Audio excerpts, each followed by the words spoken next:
Hi friends, welcome back to Reena's kitchen. આજે આપણે બનાવીશું મોલ કે થિયેટરમાં મળે તેવા sweet cheese butter masala corn. આ રેસીપી ખૂબ જ સરળ છે, ઝડપથી બની જાય છે. તો ચાલો રેસીપી જોઈ લઈએ. તો ચીઝ બટર મસાલા કોર્ન બનાવવા માટે મેં અહીંયા 2 ફ્રેશ મકાઈ લીધી છે. તો મકાઈને આપણે 2 કપ જેટલા પાણીમાં ઉમેરી દઈએ અને મકાઈને આપણે કુકરમાં બાફી લઈશું. તમે મકાઈના દાણા કાઢીને પણ બાફી શકો છો અને આખી મકાઈ પણ બાફી શકો.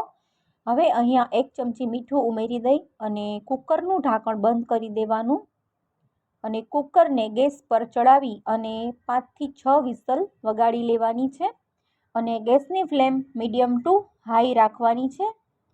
એટલે મકાઈ એકદમ સરસ બફાઈ અને જ્યુસી થઈ જશે. તો 5 સીટી થયા પછી કુકરનું પ્રેશર એની જાતે પૂરું થવા દેવાનું અને હવે આપણે એક પછી એક બધી જ મકાઈ ડીશમાં લઈ લેશું અને હવે આપણે બાફેલી મકાઈના દાણા અલગ કરી લેવાના છે. આ રીતે ચપ્પુની મદદથી મકાઈ જ્યારે ગરમ ગરમ હોય ત્યારે જ દાણા કાઢી લેવાના. મકાઈ બનાવવા માટે હંમેશા તમારે ફ્રેશ મકાઈનો જ યુઝ કરવો. જો મકાઈ 1-2 દિવસ પડેલી હોય તો એ મકાઈનો ટેસ્ટ થોડો અલગ આવી જતો હોય છે. જો તમે બહારથી લઈ આવી અને તરત જ મકાઈનો યુઝ કરશો તો એ સ્વાદમાં ખૂબ જ સરસ લાગે છે. તો આ રીતે બધી મકાઈના દાણા કાઢી લીધા છે અને બધી મકાઈ એક બાઉલમાં લઈ લેશું.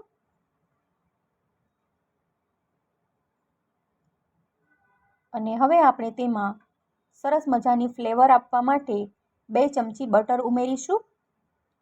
બટરથી મકાઈમાં ખૂબ જ સારી બટરી ફ્લેવર આવે છે અને જ્યુસી મકાઈ લાગે છે. સ્વાદ પ્રમાણે મીઠું, ચપટી તીખાનો પાવડર ઉમેરીશું અને ત્યાર પછી અડધા લીંબુનો રસ ઉમેરી દેવાનો અને બધી જ વસ્તુને એકદમ સરસ મિક્સ કરી લેવાની. ગરમ ગરમ મકાઈ હોય ત્યારે જ દાણા કાઢી લેવાના, એટલે બટર છે એ મકાઈ સાથે એકદમ સરસ એકરસ થઈ જશે. હવે સમારેલી કોથમીર ઉમેરી અને બધી જ વસ્તુને સારી રીતે મિક્સ કરી લેવાની. આ રીતે મકાઈ બનાવશો તો એકદમ બહાર મળે છે તેવા મોલ કે થિયેટરમાં મળે એવા જ સ્વીટ કોર્ન ટેસ્ટ આવે છે અને ખૂબ જ સરસ લાગે છે. આ રીતે મકાઈ બનાવી તમે બાળકોને લંચ બોક્સમાં પણ આપી શકો છો, સાંજે નાસ્તામાં પણ આપી શકો છો ફ્રેન્ડ્સ.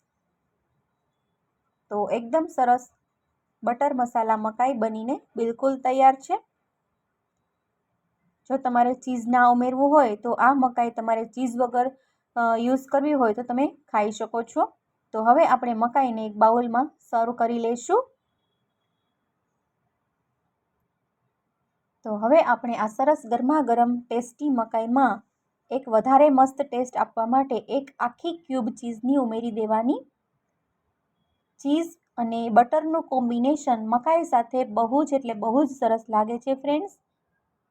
તો એકદમ મસ્ત વરસાદમાં ખાવાની મજા પડે તેવી મકાઈ બનીને બિલકુલ તૈયાર છે. તો ફ્રેન્ડ્સ, તમને મારી આજની આ રેસીપી સરસ લાગી હોય તો મારી યુટ્યુબ ચેનલ રીનાસ કિચનને બેલ આઇકન પ્રેસ કરી અને સબસ્ક્રાઈબ કરી દેજો. જો તમે ફેસબુકમાં જોતા હોય તો મારા ફેસબુક પેજને ફોલો કરી દેજો. આવી જ નવી અને સરળ અને હેલ્ધી રેસીપી જોવા માટે બેલ આઇકન પ્રેસ કરી અને સબસ્ક્રાઈબ કરી દેજો friends. Thank you for watching. Bye bye. Take care.